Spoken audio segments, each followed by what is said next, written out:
You're listening to the Rainmaking Podcast,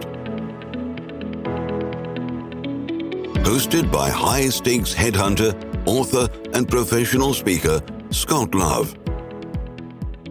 You're listening to the Rainmaking Podcast. My name's Scott Love. I'm your host and producer. Thank you so much for joining us on the show.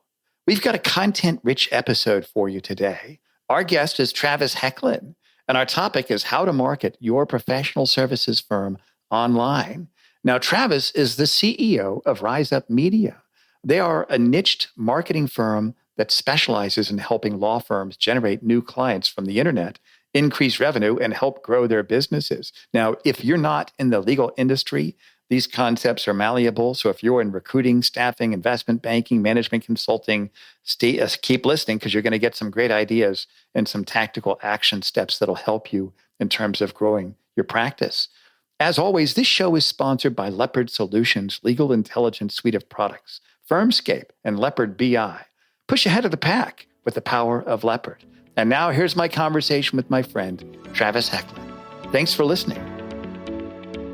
Hey, this is Scott Love. I've got our special guest today, Travis Hoechlin, and our topic title is How to Market Your Professional Services Firm Online.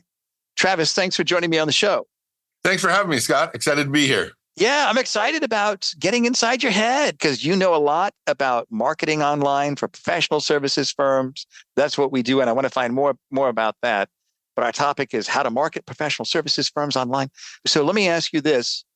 If there was one thing, and I'll start with this, if there was one thing that any professional services should do or not do related to online marketing, what do you think that is? We'll kind of start there.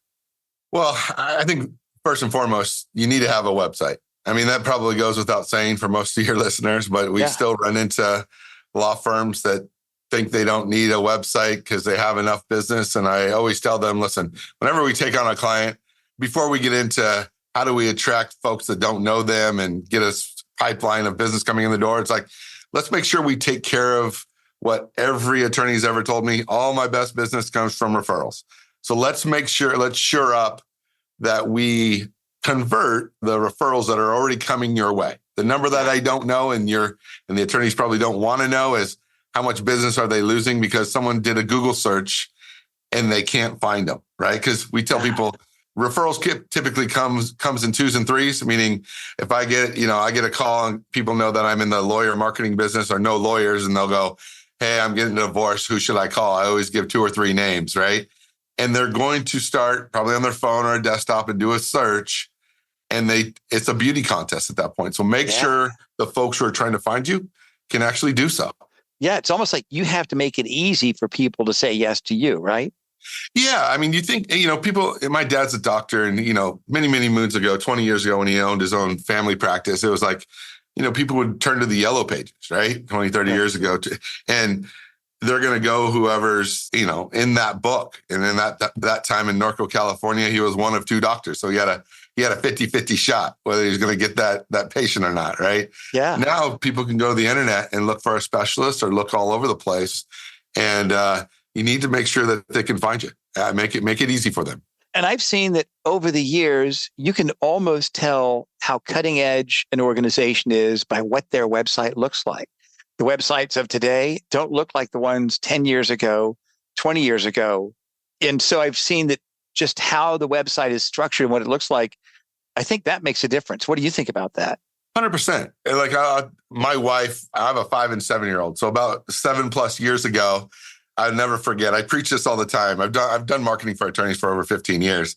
And I preach this kind of stuff to them all day long. And it finally kind of hit me right in the face. My wife was looking for a pediatrician for our soon-to-be daughter.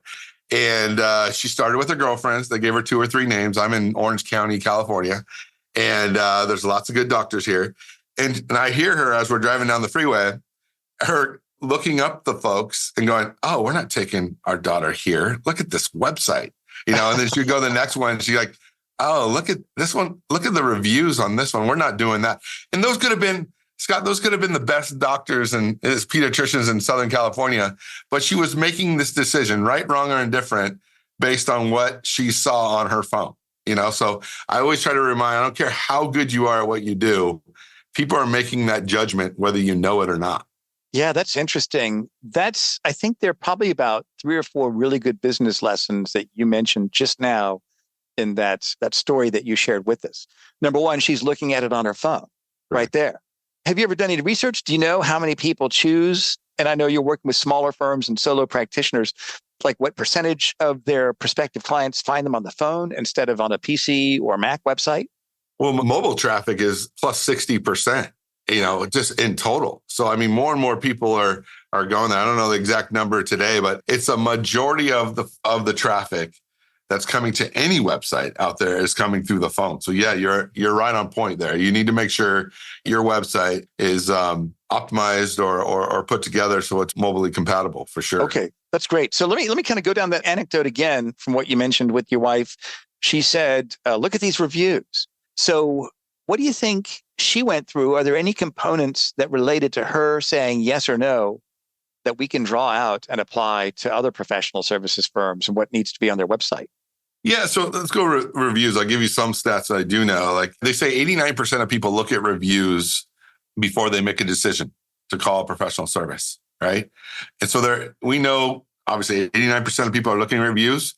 They say 80-some% of people would not choose a professional service if their reviews were 2-star or lower, right? Mm. So there's a lot of professional services that decide to take the, kind of like when you're a kid, cover your eyes and cover your ears and go, okay, I'm not participating. You can't see me. Yeah. People are going to leave reviews, period. So you either got to get ahead of it or you're going to have to just take what comes, right? And we all know, right? When you have a bad experience at a restaurant, you're 10 times more likely to go leave a review, even then on the flip side of it, if you just had the best meal of your life, you don't even think to go leave a review. So you need to be proactive, in my opinion, because people are looking at those. And if you're letting it kind of go subject to wherever the wind blows, you're risking a lot because people aren't going to call you if you have low marks. And Google reviews is certainly where you want to start. That's interesting. I liked what you said. If they had a bad experience, they're more likely to leave a review. If it was good, they're not even going to think about it. How do you think we can get more of those people that had a good experience to leave a favorable and a positive review for us online? They say 60% of people will leave a review if you ask.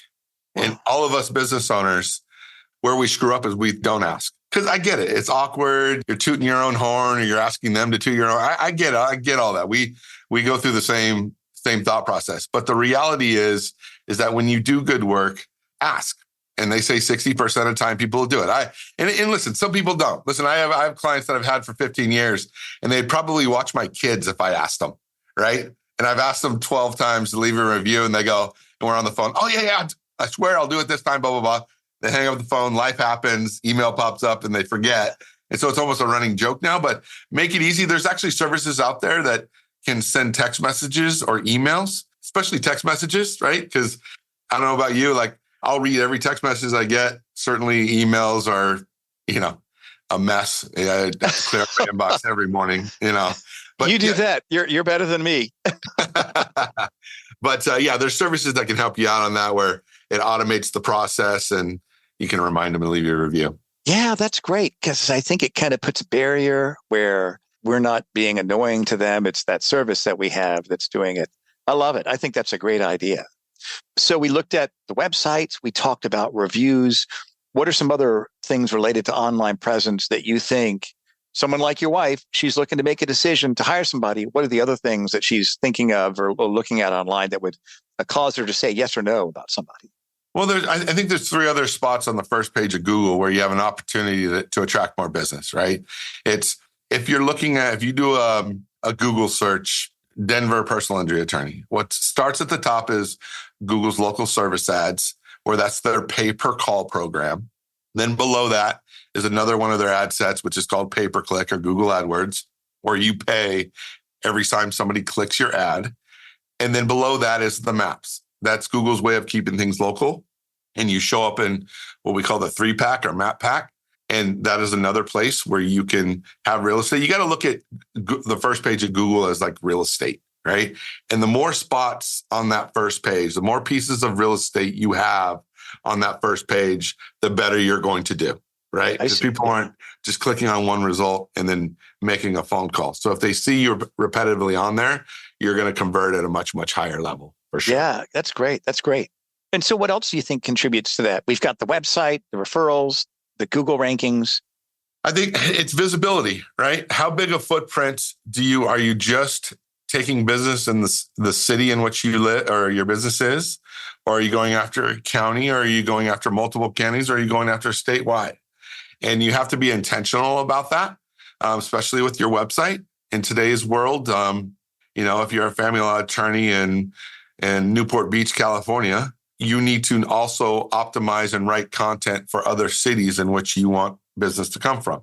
So if you want your website to show up in Huntington Beach, you need to write content on your website, a page of content on Huntington Beach, and so on and so forth. And figuring out how big a footprint you want is certainly something you want to plan out and strategize for. Okay, that's great. And so tell me a story of a firm that you worked with. And you don't have to mention their name, of course, but you started with them on their journey of improving their marketing and their client development. What were some of the main inflection points that they went through when they started working with you? And then what was the result of that? Yeah. So I'll start off with telling you the three types of firms that reach out to us. And why I'm going to tell you this story, or your listeners this story, is it's important to know what are your goals, right? Because certain products online take time. So if you need to see money come into your pocket month 2, there's certain products you're not going to use. Mm-hmm. If you have a big pipeline and you're just looking to more of a longer term strategy, then that may involve other products. For example, there's 3 types of firms that reach out to us. One that says, Travis, if I hand you $1, I need to see $5 come back next month, right? That is where we're going to incorporate some type of instant gratification strategy, which typically involves Google pay-per-click ads or local service ads, or maybe even social media ads, Facebook ads, where when we light up those ads, the phone has the ability to ring the next day, essentially, right? Yeah, or right. in the next week. And we have a lot of those folks that come to us. And so, for example, I have a client, to your question, I had a past client that came to me. He did UI cases here in Southern California. And he goes, hey, Travis, I only got $3,500 a month to spend. I do need to clean up my website, but if I hand you this money, I need money coming back right away. So we incorporated him. He had a $2,500 ad spend with local service ads. They ran about $150 a call. He got 17 calls that first month and signed up 7 of them. Wow. And he charges $3,500 for DUI cases. And so out of that $3,500 spend, he made $24,500 his very first month. Yeah, that's great. And that was very important, because if I wouldn't have listened to what his needs were and what his goals were, and I would have just put everything into like the second group that comes to us, goes, Travis, we have a ton of business. We've neglected our online presence. We'd like to grow our website. We realize some of these young whippersnappers are taking business that, quote unquote, we should be getting. And I know they're getting them online. So let's build out our website. We don't need to see a return on investment tomorrow. As long as we're profitable in the next 6, 12 months, we're good. That's where we'd build out a website, right? And get them to show up organically in whatever footprint they're looking to go after. Now, if I would have done that with that first client, or that client I explained, and put them all into a long-term strategy, most likely he would have probably quit or been frustrated very quickly, because websites and doing optimization on a website takes time. It doesn't happen overnight. But once you get there, it's like it's the best marketing, your lowest cost per acquisition you could ask for. I tell people, your website should be looked at as like buying real estate. Like if you and I, Scott, bought a piece of real estate, it could be argued tomorrow that it was a bad investment, because outside of the money we put down, there wouldn't be any equity there. Mm-hmm. But 2 years, 5 years from now, we'd hope that would be one of our better investments because we gained equity. Same thing with the website. You got to look at it. You got to know that needs to be the expectation going in. That's great. Doing some of these ads, it's like renting, right? You're never going to gain equity, but you get all the bells and whistles and all the positive right away. And you just got to know that going in. There's not a right or wrong. It's just each firm has a little bit different need. Their war chest is a little bit different, or all of us need have a different goal. And so knowing which products, sitting down with a professional who knows your business and knows how you get paid is super, super important. Okay, that's great. And I liked how you set that up. You have people with an immediate short-term goal, then people build a website, make it more organic. Are there any other categories of people in that regard? And then it's the combination of the two, right? That we want to do a little bit of both, right? Where, hey, I want to build out my long-term strategy, but I can't wait for 12 months for business to come in the door. But so in the meantime, let's supplement it with something that's maybe more instant gratification as my website grows. And so let's incorporate both. So we're cash flow positive early on, or at least business company, some of the contingency lawyers, may, obviously cash flow is not going to happen day one or month one or whatever, but at least the pipeline's getting full right away. Yeah. And so that's the third category of folks that typically reach out to us. So what do you think of the pitfalls that people fall into? Let's say there's somebody that you worked with, they got excited, this makes sense, we'll do short-term or immediate, long-term, kind of a combination, and something happens, they don't do something they should have done, or they didn't do what they should have, and they don't get the results. What do you think those things are that really trip them up in this process? 100%. The answer is answering the phone. No kidding. The average firm answers the phone about 65% of the time. A lot of firms are closed on the weekends, right? These are easy fixes. These are a few $100 fixes. You can hire an answering service. You can hire a chat service. You can do these different things, even if it's just at a backup level, right? Your secretary's on the phone and the phone's ringing, and instead of it, because in my world, voicemail is death. People don't leave messages. It's like some 80 percentile of people don't leave messages. And what firms don't realize is because most firms have lived off referrals for most of their career, and people typically do leave messages. Like if I was referred to you, they say, hey, call Scott. He's great at XYZ. I would call you and I would leave a message because my alternative is to jump online and talk to strangers, right? Yeah. And I don't want to do that. Well, when you're marketing online, most of the time it is strangers. So it's too easy for them. We're in a fast food society. It's too easy for them to hit the back button, right? And go on to the next. So I would tell folks, if you could just answer the phone professionally and make sure you're stopping the shopping process, because that's what people are doing, right? If you can do that, I tell people, you're going to spend half the money in marketing and get twice the result. This is great. Stopping the shopping process just by answering the phone. Yeah. And they talk to you, you ask them questions about their issue, you talk about what you can do and how you can solve it. And this is what I've done with other people like you. When would you like to get started? Yeah. How about now? Yeah. Because they're stopping the shopping because you talk to them. Yeah, they don't want to tell the story 18 different times, right? Think of it like whether you're in a business dispute or you got busted for some type of crime or you're divorced or divorce. Right. Who wants to go on and tell their story 7 different times?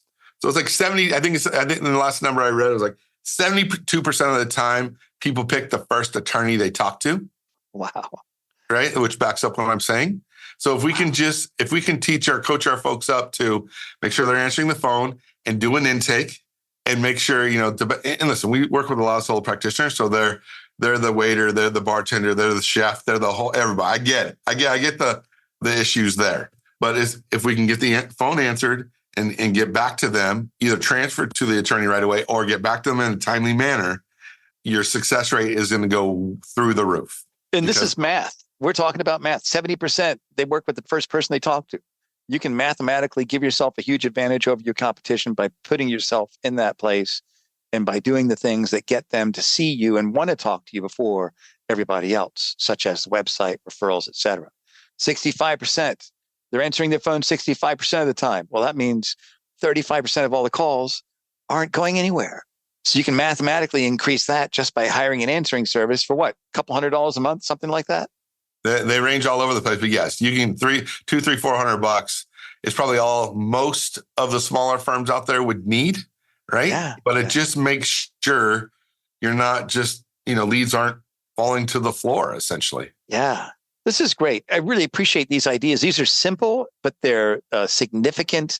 They're potent, Travis. And so let me ask you this. If we want to synthesize some of the things that we've talked about and put them in a step-by-step format, if somebody could do 3 things, 3 steps to make changes and to have some success in their online marketing, what would be those 3 action steps, the first 3 things you'd recommend they do? Well, I think first of all, you need to figure out what kind of budget that you can live with, right? And then secondly, figure out what and probably sit down with somebody who does this for a living, I would guess. And I'm a little bit biased there because I do this for a living, but sit down with somebody and have a mapped out strategy of what are the clients that you want, where do you want them from, and how many of them do you want? More times than not, if you express those three things to your marketer, they can figure out what's the best strategy. Tell me about those questions again you're asking. Who is your perfect client? Who is your ideal client, or the clients that you want, right? The cases that you want to see come in the door, or matters that you want to see come in the door. Where do you want them to come from geographically? How big a footprint do you want? And how many of them do you want to see on a monthly basis? That's great. I wonder how many people haven't even thought that through. I would say 99%. Yeah. Right. Because they're busy. They're busy doing their practice. 100%. And they didn't go to law school to become a salesperson, right? But they have to be a marketer. They have to do the things, especially if they're small. Some of the bigger firms, they've got whole teams that do all this. And I've even noticed some of the big firms, their teams, they're not even doing what I think they should do. That's some true. of them, and so they have to supplement that on their own just to give themselves an edge. And so this is great. Who's your ideal client? Where do you want them to come from geographically?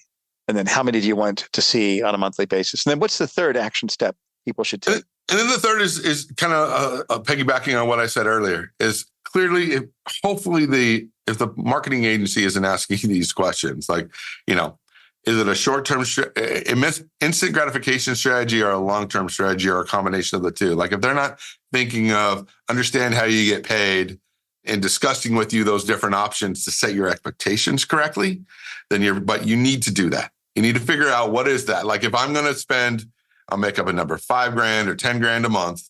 Can I float that spend? How long before I need business to come back in the door, and make sure you're incorporating the right. If it's only 3 or 4 months, well, then you need to do something that's more instant gratification, right? Then you do a long-term approach. Like let's cash flow the business. Let's get revenue going. And then we can ramp up some of these long-term strategies. So you're not renting your whole life. Yeah, that's great. This is great, Travis. And I appreciate the metaphor, the real estate metaphor through the whole theme of our show as well. That makes a lot of sense. And so tell us about your offerings, your services. What do you do? What does your company do that you'd like our listeners to know about? And we'll certainly mention, we'll certainly put any links that you give us. We'll put those in the show notes. So for everybody who's listening, go to the show notes wherever you hear this podcast, and you'll be able to connect with Travis directly. Yeah. The name of my company is Rize. Our company is Rise Up Media, spelled with a Z. We don't know how to spell over here, obviously. But it's Rise Up Media. And I tell people we do 5 things. We do 5 things well. We make custom websites. Whatever you can dream up, we can make. The second thing we do is once those websites go live, we do SEO work, which is content and backlinks, to get that website to show up organically on the first page of Google. The third thing we do is we do social media. We do posts and ads. The fourth thing we do is pay-per-click or Google AdWords. That's exactly what it sounds like, is you pay every time someone clicks. That's one of the ad sets that Google offers. And then the relatively new, I think we're 2.5 years from when it started for lawyers, is local service ads or LSAs or Google Screen. Those are if your listeners, if they're attorneys, they have them in other for dentists and home services and things of that nature. But when you Google, Denver divorce lawyer, those faces that show up at the top, those are the local service ads. That's a new pay-per-call program, which are very, very cool. But those are the 5 things that we do. And we work with about 350, at the time of recording, 350 plus law firms all throughout the country, all different practice areas.